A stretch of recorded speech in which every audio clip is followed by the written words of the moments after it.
আসনাদ ভাই আমাদের সাথে 12 লক্ষ টাকার বাজেটটা আমাদের সাথে প্রতারণা করছে।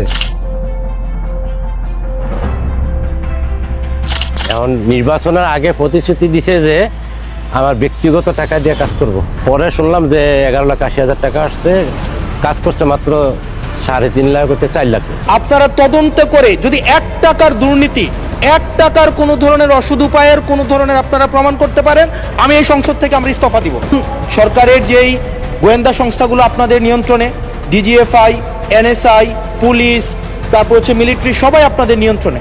আমি আপনাদেরকে অনুরোধ করব, আপনাদের মতো দায়িত্বশীল জায়গা থেকে এলিগেশনের টোনে এলিগেশন না দিয়ে আপনারা তদন্ত করে যদি 1 টাকার দুর্নীতি, 1 টাকার কোনো ধরনের অসৎ উপায়ের কোনো ধরনের আপনারা প্রমাণ করতে পারেন, আমি এই সংসদ থেকে আমরা ইস্তফা দিব।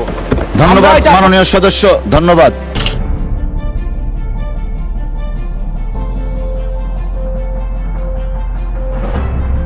বাইতুল ফালে জামে মসজিদের নামে 11,81,000 টাকা বাজেট আসছে, আমরা জানতাম না। ওনারা ওই অতীতে বলছে ব্যক্তি দিছে, আমরা পরে দেয়া দেখি এটা সরকারিভাবে কাজটা আসছে। আসনাদ ভাই উনি সবসময় নীতিগত থাকেন, এমপি সাহেব মানুষ, তো উনি আমাদের সাথে 12 লক্ষ টাকার বাজেটটা আমাদের সাথে প্রতারণা করছে। এটা ভালো দেখা যায়নি, এটা ভালো যুক্তিটা আসেনি। এটা আমাদের মনে খুব কষ্ট হয়েছে সমাজবাসীর কাছে। বাংলাদেশে যারা দায়িত্বে আছেন, সরকারি বাজেট দেন, তাদের কাছে আমার অনুরোধ থাকবে বিষয়টা যেন একটু দেখে। অন্তর্বর্তীকালীন সরকারের 1.5 বছরের একটা অস্থির সময় ছিল। আমরা দেখেছি যারা আজকে করাপশনের জন্য হিসাব নিতে বলছেন এবং ব্যবস্থা নিতে বলছেন, ফরেন লোনের কথা বলছেন।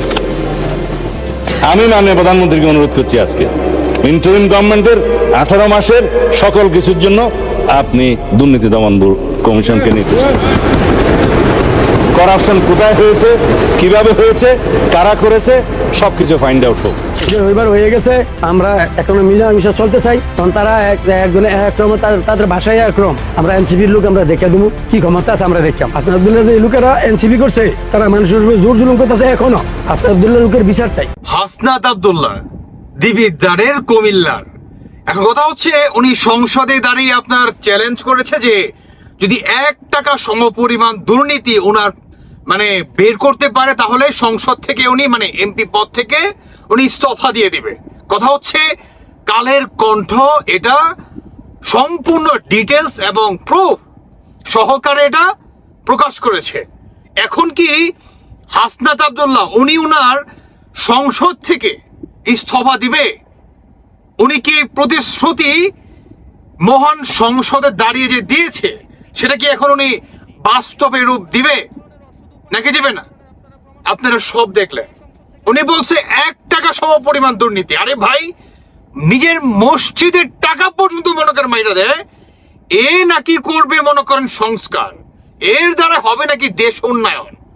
যারা 5 আগস্টে জঙ্গি হামলা করছে, আমি শুধু একটা কথাই বলতে চাই, এই এনসিপি কত বড় জঙ্গিবাদী।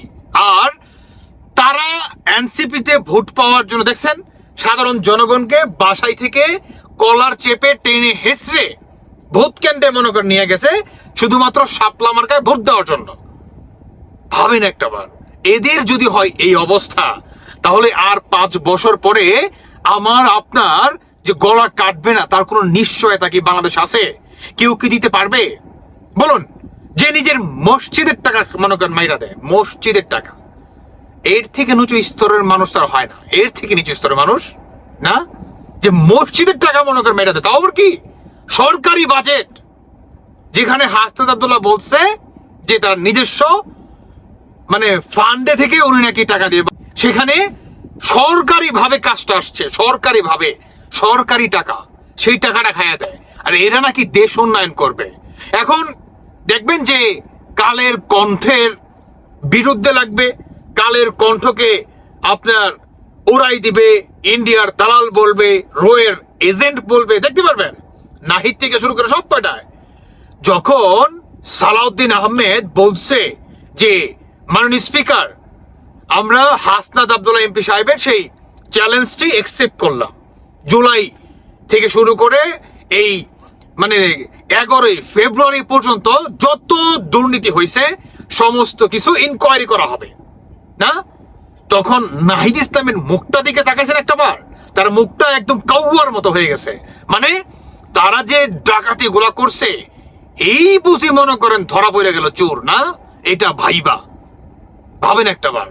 এর কথা হচ্ছে আমরা দেখতে চাই হাসনাত আব্দুল্লাহ ওরফে কালামাগুর কালাপাটা উনি ওনার কথা রাখে কিনা, যেখানে মহান সংসদে দাঁড়িয়ে উনি বলেছে ওনার বিরুদ্ধে যদি 1 টাকা সমপরিমাণ দুর্নীতি দেখাতে পারে সেখান থেকে উনি ইস্তফা দিবে।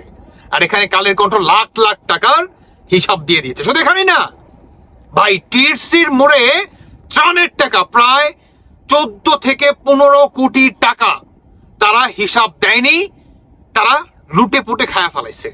14 থেকে 15 কোটি টাকা, যেখানে মানুষ তার স্বর্ণ গয়না পর্যন্ত বাংলাদেশের সেই বন্যায় যারা নাকি পড়েছিল সেই নিরহ মানুষদেরকে উপকার করার জন্য সেই টাকাটা পর্যন্ত এরা মেরে দিছে। এরা নাকি দেশ স্বাধীন করছে, এরা নাকি উত্তম। যাই হোক, এনিওয়ে দিন শেষে ভাই আমি একটা কথাই বলবো, এই জঙ্গিবাদী ওর কথা রাখে কিনা সেটি হচ্ছে দেখার বিষয়। কথাটা কি মুগ্ধা কইছে নাকি ও পিছনদা কথা কইছে, এটাই এখন বাস্তবে আমরা দেখতে চাই। দর্শক বন্ধুরা, ভিডিওটি সর্বোচ্চ পরিমাণ শেয়ার করে সবাইকে জানান দিন, যাতে কালামাগুর তার কথার থেকে নড়চড় না হতে পারে। ভালো থাকুন সবাই। বাকিটা আপনাদের ব্যক্তিগত মতামত অবশ্যই জানিয়ে যাবেন। আল্লাহ হাফেজ, আসসালামু আলাইকুম।